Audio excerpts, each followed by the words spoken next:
سیکھنے سکھانے کے لیے ہم جمع ہیں. اللہ رب العزت ہم سب کی یہ حاضری اپنی پاک بارگاہ میں قبول فرما دے اور یہ وقت اللہ تعالیٰ ہم سب کی قبروں کا سامان بنا دے.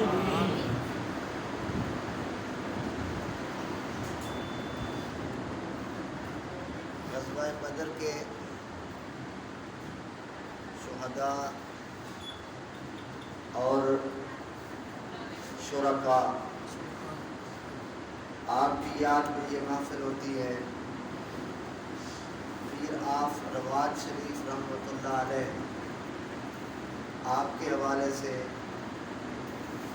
اور جتنے مسلمان بھی اس دنیا سے رخصت ہوئے ان کے ایصال ثواب کے لیے یہ محفل ہوتی ہے. محفل میلاد کے حوالے سے دعا ہے اللہ تعالیٰ اس کو ہم سب کی آخرت کا سامان بنا دے.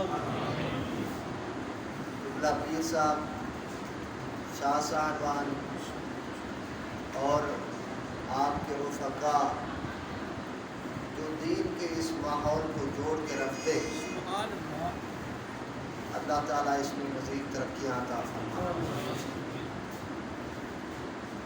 جس طرح ہمارے بدن کی ضروریات ہیں اور وہ سبھی ضروریات اللہ تعالیٰ نے خود ہی پوری فرما دی. گندم ہماری ضرورت ہے، بدنی ضرورت اللہ تعالیٰ نے وہ زمین سے نکال دی. پانی ضرورت ہے وہ زمین سے نکال دیا. بدن کو جسم کو ڈھانپنے کے لیے کپڑے کی ضرورت تھی، اللہ تعالیٰ نے کپاس پیدا کر دی. بادل بارش آندھی طوفان سے بچنے کے لیے مکانوں کی ضرورت تھی. اللہ تعالیٰ نے انسان کے دل میں کبھی غاروں کے، کبھی پھر خیموں کے اور پھر کبھی اینٹوں کے گھر بنانے کا کلیہ بھی عطا فرما دیا. یہ ضرورتیں اللہ رب العزت نے پوری فرما دی. یعنی ضرورت بھی رکھی اور اس کا سامان بھی غیب سے دے دیا. اور یہ وہ ضرورتیں جن کے بغیر ہمارا ایک دن بھی نہیں گزر سکتا. نہ روٹی کے بغیر، نہ پانی کے بغیر، نہ کپڑے کے بغیر، نہ مکان کے بغیر. اسی طرح ہماری کچھ دوسری بھی ضرورتیں ہیں، وہ ایمانی ضرورتیں ہیں اور روحانی ضرورتیں. ضرورتیں اللہ تعالیٰ نے رکھی اور قرآن اور پیارے مصطفیٰ صلی اللہ علیہ وسلم کو بھیج کر ان ضرورتوں کو بھی پورا فرما دیا. اور یاد رکھیں کپڑے کی ضرورت سے دین کی ضرورت جو ہے وہ زیادہ اہم ہے. مکان کی ضرورت سے ہدایت کی ضرورت وہ زیادہ اہم ہے. ایمان کی ضرورت وہ اس سے زیادہ اہم ہے. تو جس طرح اپنی کپڑے، مکان کی، روٹی کی ضرورت ہم پورا کرتے ہیں، اسی طرح ہمارے ایمان کی اور ہدایت کی ضرورت کو پورا کرنا بھی قرآن اور سنت رسول صلی اللہ علیہ وسلم سے ضروری ہے. قرآن اللہ رب العزت نے نصاب عطا فرمایا اور نبی کریم صلی اللہ علیہ وسلم کی زندگی اللہ تعالیٰ نے ہمیں پریکٹیکل عطا فرمایا، نمونہ عطا فرمایا. اور نمونہ اس کو کہا جاتا ہے جس کو سامنے رکھ کے اس کی نقل اتاری جائے. نمونہ جس کو سامنے رکھ کے اس کی نقل اتاری جائے اللہ رب العزت نے کائنات میں ایک شخصیت کو پسند فرمایا، انہیں بھیج کے فرمایا کہ میں چاہتا ہوں تم سب اس طرح بن جاؤ۔ سبحان اللہ۔ تو گویا کہ نبی کریم صلی اللہ علیہ وسلم کے آنے سے ہماری وہ ضرورت بھی پوری ہوئی۔ اب ہمیں اسی ہدایت کو اپنانا، اس نمونے کو اپنانا جو ہے وہ ہمارے لیے ضروری ہے۔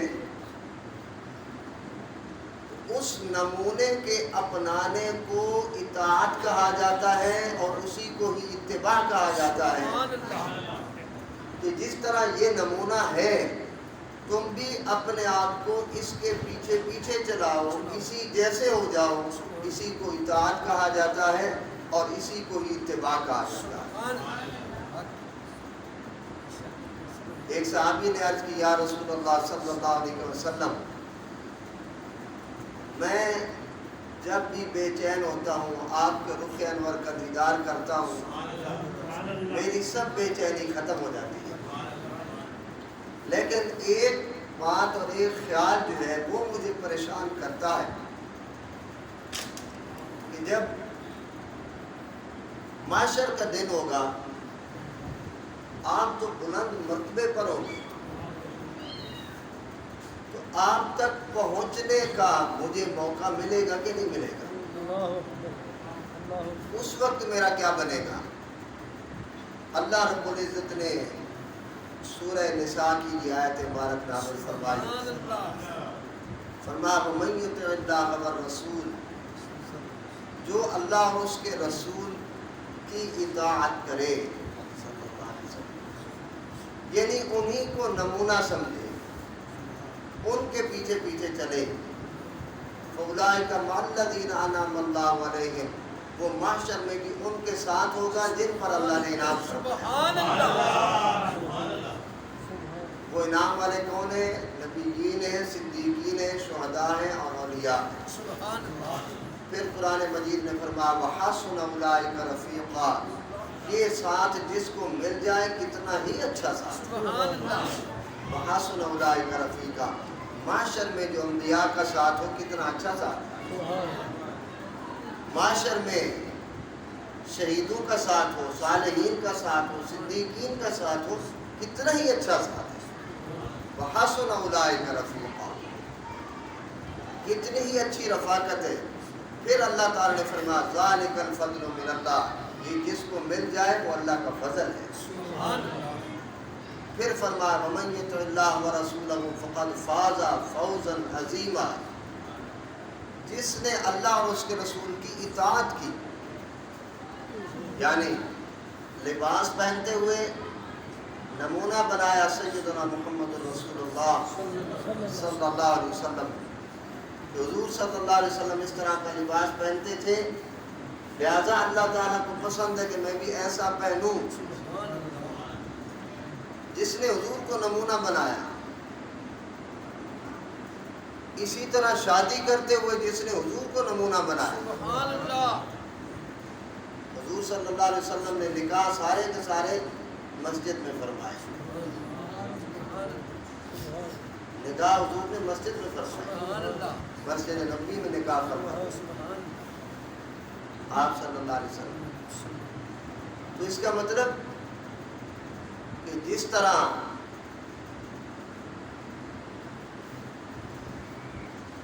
لباس میں ہم نے نبی کریم صلی اللہ علیہ وسلم کو نمونہ بنانا ہے، اسی طرح شادی میں بھی حضور کو ہی نمونہ بنانا ہے۔ اور وہ جو خاصہ ہے نبی کریم صلی اللہ علیہ وسلم کا، 11 ازواج مطہرات، وہ نبی کریم صلی اللہ علیہ وسلم نے امت کی بیٹیوں کے لیے عورتوں کا نمونہ عام کرنے کے لیے آپ صلی اللہ علیہ وسلم نے زیادہ نکاح فرمایا کہ میں تو ظاہری طور پر لوگوں کے سامنے جو ہے مجھے جو نمونہ بنائیں گے وہ تو مرد ہوں گے نا، خواتین کے احکام بیان کرنے کے لیے زیادہ خواتین کو حضور صلی اللہ علیہ وسلم نے تیار فرمایا تاکہ وہ شعبہ بھی کور ہو جائے۔ اس کا مطلب کہ ہمیں اگر نبی کریم صلی اللہ علیہ وسلم کے پیچھے پیچھے چلنا ہے تو ہمیں یہ کوشش کرنی چاہیے کہ ہم بھی نکاح مسجد میں ہی کریں. جب نکاح ہم مسجد میں کریں گے تو نکاح میں آنے والے لوگوں پر مسجد کا ادب بھی طاری ہوگا. گانے بجانے سے بھی جان چھوٹ جائے گی. ہزاروں روپے کے جو فضول خرچی ہوتی ہے، آتش بازی جو ہوتی ہے، اس سے بھی جان چھوٹ جائے گی. اور جو محض دینی تقریب ہے، جو کسی حرام کو تمہارے لیے حلال کر رہی ہے، لا الہ الا اللہ محمد رسول اللہ کی بنیاد پر، وہ کہ جس کی طرف نگاہ اٹھانا حرام تھا، اب نگاہ اٹھانا صدقے سے بھی زیادہ ثواب بن رہا ہے. اتنی خوبصورت تقریب کو مسجد میں کیوں نہیں کرتے؟ مذہبی تقریب ہے وہ، حلال حرام کے معاملے کی تقریب ہے. اس تقریب کو شادی حالوں میں لے جا کے اس کا تقدس پامال کرنے کی بجائے، آگ اڑانے کی بجائے، آتش بازیاں کرنے، ہر قسم کی بے حیائی، فحاشی، ناچ گانے، مرد و عورت کے آپس میں اختلاط، آپس میں ملنا، اور آنے والی بارات کے سامنے اپنی 20 سالہ 18 سالہ نوجوان بچیوں کو کھڑے کرنا جو ان کے اوپر پھول پھینکے. ویسے تو ہم کسی کو اجازت نہیں دیتے کہ وہ ہمارے گھر کے دروازے سے جھانک سکیں، شریعت نے پردہ دیا ہوا ہے، اور وہاں ہم 20 سالہ بچیوں کو لائن میں کھڑا کرتے، آنے والی بارات پر کہتے ہیں کہ ان پر پھول برساؤ. وہاں پردہ کہاں جاتا ہے؟ وہاں دین کے تقاضے کہاں جاتے ہیں؟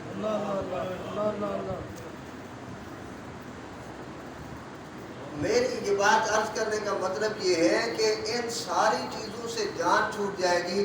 صرف یہ کہو گھر والوں کو کہ نکاح جو ہے وہ نہ ہم نے مسجد میں کرنا ہے، صرف اتنا کہہ کہ نکاح مسجد میں کرنا ہے. جب نکاح مسجد میں ہوگا نا، وہ کہتے ہیں نا 100 جن کو لوگ کے دے دی یاری جبھی. مسجد میں جب نکاح لے کے آؤ گے، یہ ساری چیزیں خود بخود مسجد کی برکت سے ختم ہو گئی.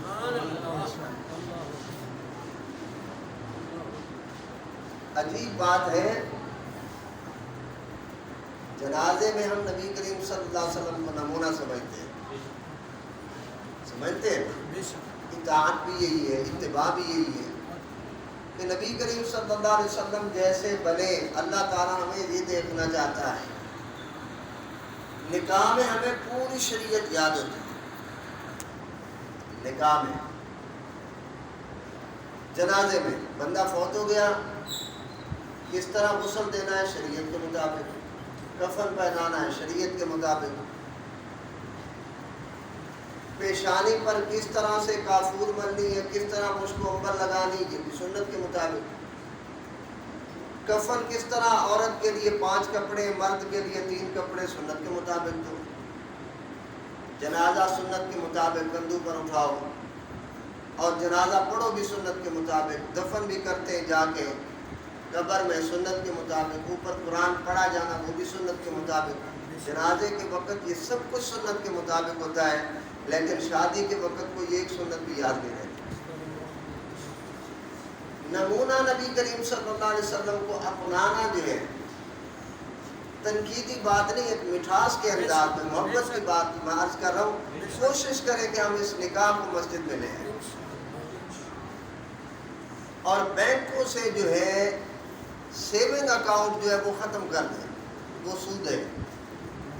سیونگ اکاؤنٹ جس میں پیسے رکھے جاتے ہیں اور اضافی پیسے ملتے ہیں. کرنٹ اکاؤنٹ میں پیسہ رکھے یہ جائز ہے. کرنٹ اکاؤنٹ میں آپ کے جتنے پیسے ہیں وہ اتنے ہی رہتے ہیں کرنٹ میں. سیونگ اکاؤنٹ میں وہ اضافی پیسے دیتے ہیں.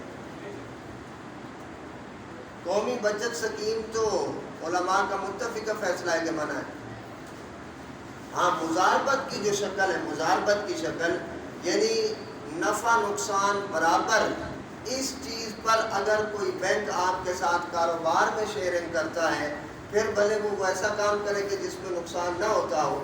اگر کوئی بینک کے 2 آدمی آپ کو اس چیز پر اعتماد دے دیتے ہیں کہ ہم نفع نقصان میں برابر آپ کو شریک رکھیں گے، نقصان ہوا تو بھی آپ کے پیسے بھی ڈوبیں گے، ہمارے بھی ڈوبیں گے.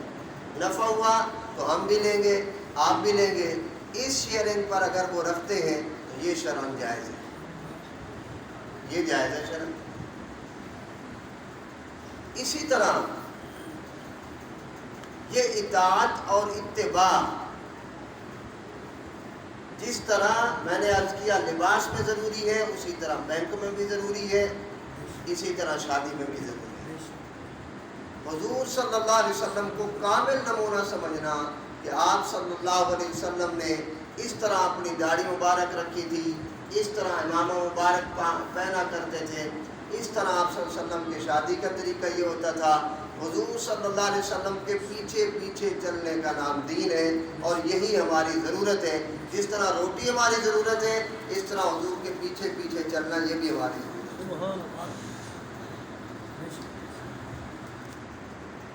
تو قرآن مجید نے فرمایا وہ شخص محشر میں نبی کریم صلی اللہ علیہ وسلم کے ساتھ ہوگا جس نے حضور کی اطاعت کی۔ حضرت سیدنا عبداللہ بن عمر رضی اللہ تعالیٰ عنہ نبی کریم صلی اللہ علیہ وسلم کی ہر ادا کو اپنانا اور ہر ادا پر عمل کرنا سارے صحابہ ضروری سمجھتے تھے۔ آپ کی مثال کس انداز میں ہے؟ حضرت عبداللہ بن عمر رضی اللہ تعالیٰ عنہ آپ ایک مرتبہ ایک جگہ سے گزرے، راستے سے جہاں سے گزر رہے تھے، آپ نے وہیں پہ اونٹ پہ بیٹھے ہوئے تھے، گزرتے ہوئے اپنا سر اپنی کمر اس طرح جھکا لی، ایسے اس طرح کر کے جھک گئے۔ کسی نے پوچھا کہ بڑے اہتمام سے کیوں اپنے آپ کو جھکا رہے ہو، سر جھکا رہے ہو، گردن جھکا رہے ہو، کیا وجہ ہے؟ آپ نے فرمایا کہ پہلے یہاں پہ ایک درخت ہوتا تھا، اب نہیں ہے، پہلے درخت ہوتا تھا، نبی کریم صلی اللہ علیہ وسلم یہاں سے گزرے تھے، اس درخت کی شاخیں ذرا جھکی ہوئی تھی، تو حضور صلی اللہ علیہ وسلم نے اس شاخ سے بچنے کے لیے اپنا سر مبارک نیچے جھکا لیا تھا۔ آج میں یہاں سے گزرا ہوں تو مجھے حضور کی سنت یاد آئی تو میں نے بھی اپنا سر اس طرح جھکا لیا، حالانکہ اب وہاں پہ درخت نہیں ہے،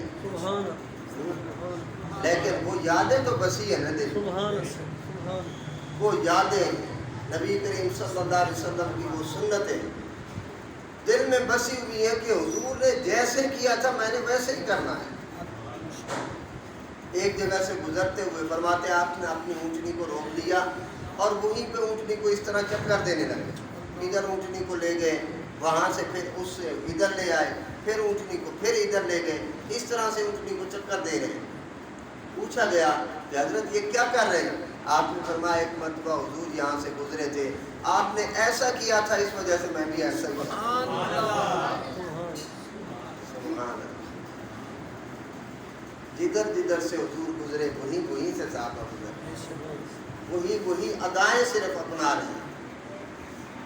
حضرت ماقل بن یسار رضی اللہ تعالیٰ عنہ، حضرت ماقل بن یسار یاد رکھیں حضور صلی اللہ علیہ وسلم ہمیشہ کے لیے بیٹھ کر کھانا کھاتے تھے۔ کیا کرتے تھے؟ بیٹھ کر کھانا۔ برات کے ساتھ اگر ہم جائیں تو کھڑے ہو کر کھانے کا اہتمام کریں تو یاد رکھیں آپ پلیٹ میں کھانا ڈال کے سائڈ پہ بیٹھ کر کھا لیں، کھڑے ہو کر کھانا نہ کھائیں۔ کیوں؟ اگر کھانا نہ ملے تو ہم پریشان ہوتے ہیں کہ نہیں ہوتے؟ اس کا مطلب کہ کھانا ہماری ضرورت ہے، ہم کھانے کی ضرورت تو نہیں نا۔ تو جب کھانا ہمیں ملے ہمیں کھانے کا احترام کرنا چاہیے نا۔ حضور صلی اللہ علیہ وسلم کے سامنے کھانا رکھا گیا اور آپ صلی اللہ علیہ وسلم کے پیچھے تکیہ رکھ دیا۔ سیدہ عائشہ رضی اللہ تعالیٰ عنہا نے عرض کی حضور آپ تھکے ہوئے آئے ہیں، آپ ٹیک لگا لیں اور کھانا بھی کھاتے رہیں۔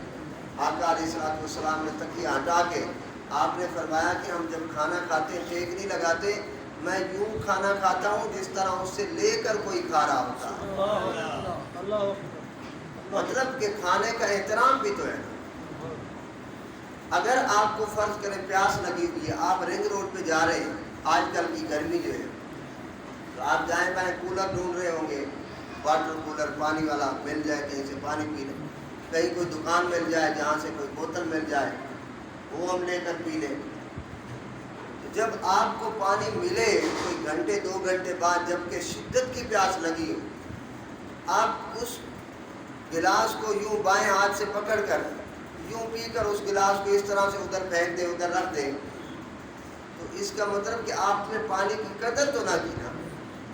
پانی کو دائیں ہاتھ سے پکڑیں 3 سانس بسم اللہ الرحمن الرحیم پڑھیں پانی کی طرف دیکھیں 3 سانسوں میں پئیں قبلے کی طرف منہ کر لیں وہاں پہ اہتمام اچھا ہے تو ہو سکتا ہے 3 سانسوں میں پئیں اور پینے کے بعد الحمدللہ کہیں تو گویا کہ آپ نے اللہ کی نعمت کا احترام بھی کیا ہے. حضور صلی اللہ علیہ وسلم کی جتنی سنتیں وہ حقیقت میں اللہ کی نعمت کا احترام ہے. تو حضرت ماکر بن یسار رضی اللہ تعالیٰ عنہ آپ وہاں کے گورنر تھے. گورنر آپ جس دسترخوان پہ بیٹھے لوگ اور بھی بیٹھے ہوئے تھے آپ کے ساتھ. حضرت ماکر بن یسار رضی اللہ تعالیٰ عنہ کے ہاتھ سے لقمہ گر پڑا دسترخوان پہ. تو حضرت ماکر بن یسار رضی اللہ تعالیٰ عنہ نے وہ لقمہ اٹھایا صاف کر کے اس کو کھا لیا. لوگ بیٹھے ہوئے دیکھ رہے تھے کہ یہ دیکھو یہ گورنر ہے علاقے کے امیر ہیں اور یہاں پہ بڑے بڑے لوگ دسترخوان پہ موجود ہیں وہ کیا کہیں گے کہ یہ گرا ہوا لقمہ اٹھاتے ہیں. اس طرح آپ کی طرف اشارے ہونے لگے اور کسی نے آپ کے کان میں یہ بات کہہ دی. حضرت ماکر بن یسار رضی اللہ تعالیٰ عنہ ان کی طرف دیکھتے ہوئے آپ نے فرمایا کیا ان لوگوں کی وجہ سے میں اللہ کے حبیب کی سنت کو چھوڑ کیا ان لوگوں کی وجہ سے میں اللہ کے حبیب کی سنت کو چھوڑ دوں. برات پر ہم گئے ہوئے ہیں لوگ اگر سے کھڑے ہو کر کھانا کھا رہے ہیں تو کیا ہم ان کی وجہ سے حضور کی سنت کو چھوڑ دیں؟ ہرگز نہیں. ہم اس کو پلیٹ میں ڈال کر الگ ایک سائڈ پہ بیٹھ کر کھانا کھائیں. ہماری عزت یورپ کی تہذیب اپنانے سے نہیں. علامہ نے کہا تھا ہماری تہذیب جو ہے وہ لوگ اپنے ماں باپ جب مر جائیں انہیں لکڑیوں میں رکھ کے اس کے اوپر پٹرول ڈال کے اس کو جلا کے ماں باپ کی لاشوں کو جلا دیتے ہیں میتوں کو جلا دیتے ہیں. وہ تہذیب اچھی ہے یا کندھوں پہ اٹھا کے قبروں کے سپرد کر کے اوپر قرآن پڑھنا یہ تہذیب اچھی ہے. یورپ کی غلامی پہ رضامند ہوا تو مجھ کو گلا تجھ سے ہے یورپ سے نہیں. علامہ کہتے ہیں یورپ کی غلامی پہ رضامند ہوا تو مجھ کو گلا تجھ سے ہے یورپ سے نہیں. تو بھی ہے شیوائے ارباب ریام کامل دل میں لندن کی حوث لب پہ تیرے ذکر اعجاز. تہذیب جو ہمیں نبی کریم صلی اللہ علیہ وسلم نے دی ہے اپنی ملت پر قیاس اقوام مغرب سے نہ کر. خاص ہے ترکیب میں قوم رسول ہاشمی. نبی کریم صلی اللہ علیہ وسلم کے دیے ہوئے لباس کی طرح اللہ کی قسم کوئی لباس ہی نہیں. کیا اس لباس کی خرابی ہمیں نظر نہیں آتی کہ جب ہم وضو کرنے کے لیے کوئی بندہ جھکے پینٹ اوپر چلی جائے شرٹ اوپر چلی جاتی ہے پینٹ نیچے جھک جاتی ہے بدن ننگا ہوتا ہے. سجدہ کرتے ہوئے یہی اثر ہوتا ہے. اگر کوئی پنچر لگانے والا پنچر لگا رہا تو شرٹ اوپر ہو جاتی ہے پینٹ نیچے ہو جاتی ہے. جس تہذیب کی ساری خرابی ہمارے سامنے اس تہذیب کی طرف جانے کی ضرورت ہی کیا ہے. وہ تہذیب اپنانے کی ضرورت ہے جس میں حیا ہی حیا ہے اور اس نے عطا فرمائی ہے جس نے ہمیں پیدا فرمایا. وہ ہماری ضرورتوں کو بھی بہتر سمجھتا ہے. وہ اللہ تعالیٰ کی ذات ہے. تم اپنی تہذیب اپنے پاس رکھو. ہم نے باندھا ہے یاد وفا مدینے سے. ہمارے پاس مدینے کی تہذیب ہے. کیا ہم لاوارے سے کیا ہمارے پاس قرآن نہیں ہے حدیث نہیں ہے. اگر ہم ان کے پیچھے دوڑیں گے تو پھر ان کے پیچھے دوڑتے رہیں 25 سال بعد ان کے خلاف جنگ کے لیے تیار ہوں تو کیا جنگ کریں گے. 50 سال بعد جنگ کرنی پڑے تو کیا جنگ کریں گے. نظریاتی طور پر تو ان کے ساتھ ملے ہوئے ہیں لباس میں ملے ہوئے ہیں شادی کے انداز میں ملے ہوئے ہیں بینکنگ نظام میں ان کے ساتھ ملے ہوئے ہیں. اب اگر ان کے خلاف کھڑے ہو کر جنگ کے لیے بات کر رہے ہیں تو کیا کریں گے. پہلے ضروری ہے کہ محمد الرسول اللہ صلی اللہ علیہ وسلم کا کامل نمونہ اپنا لیا جائے. تو یہ جو اطاعت ہے اور یہ جو اتباع ہے اتباع رسول صلی اللہ علیہ وسلم. حضرت اسود رضی اللہ تعالیٰ عنہ عرض کی حضور میرا رنگ کالا ہے، کیا یہ میرا کالا رنگ جنت میں جانے سے مجھے روک لے گا؟ آپ نے فرمایا نہیں، وہاں تو رنگ تو نہیں دیکھے جاتے، وہاں تو عمل دیکھے جاتے ہیں۔ عرض کی حضور میں جس کو بھی رشتے کے لیے کہتا ہوں کوئی بھی رشتہ دینے کے لیے تیار نہیں ہے، نبی کریم صلی اللہ علیہ وسلم نے فرمایا فلاں صحابی کے گھر چلے جاؤ، انہیں کہو مجھے آقا صلی اللہ علیہ وسلم نے بھیجا ہے، وہ تمہیں بیٹی کا رشتہ دے دو۔ چلے گئے، جب جا کے انہوں نے بات کی، انہوں نے کہا کہ میں جا کے اپنی زوجہ سے مشورہ کرتا ہوں۔ جب زوجہ سے مشورہ کیا، انہوں نے جب یہ بات کہی کہ بیٹی تو خوبصورت ہے اور ان کا رنگ کالا ہے، وہ بیٹی بیٹھ کر یہ بات سن رہی تھی، اس نے کہا کہ میں کب یہ کہتی ہوں کہ اس کے رنگ کالے کو دیکھ، میں تو یہ کہتی ہوں کہ اس کے بھیجنے والے کو دیکھ۔ نبی کریم صلی اللہ علیہ وسلم کی آپ صلی اللہ علیہ وسلم کا حکم آ گیا، بس اس کے بعد معاملہ ختم۔ حضرت زینب بنت جحش رضی اللہ تعالی عنہا کا نکاح نبی کریم صلی اللہ علیہ وسلم نے فرمایا حضرت زید بن حارثہ سے کر دیا جائے۔ حضرت زید بن حارثہ تھے، حضرت زینب بنت جحش کے بھائی، وہ کہنے لگے کہ حضرت زید بن حارثہ تو وہ آئے ہوئے دور سے غلام ہیں اور ہم اپنی بہن جو ہے ان کا رشتہ ان کو دے دیں، یہ تو ہمارے رشتے میں برابری کے نہیں ہے، کفر کے نہیں ہے۔ اللہ رب العزت نے سورۃ الاحزاب کی آیت نازل فرمائی، فرمایا وما كان لمؤمن ولا مؤمنة اذا قضى الله ورسوله امرا ان يكون لهم الخيرة من امرهم، فرمایا جن کا حکم حضور نے فرما دیا ہے اس سے ہٹنے کا کسی کو اختیار ہی نہیں۔ جو بات نبی کریم صلی اللہ علیہ وسلم نے فرما دی وہ حتمی فیصلہ ہے، اور آپ صلی اللہ علیہ وسلم کی کامل اطاعت اور کامل اتباع اللہ رب العزت کو مطلوب ہے، اور اللہ رب العزت ہم سے یہ تقاضا فرماتا ہے کہ تم اس طرح بنو جس طرح میں نے اپنے حبیب کو بنا کر دیا۔ یہ کامل اتباع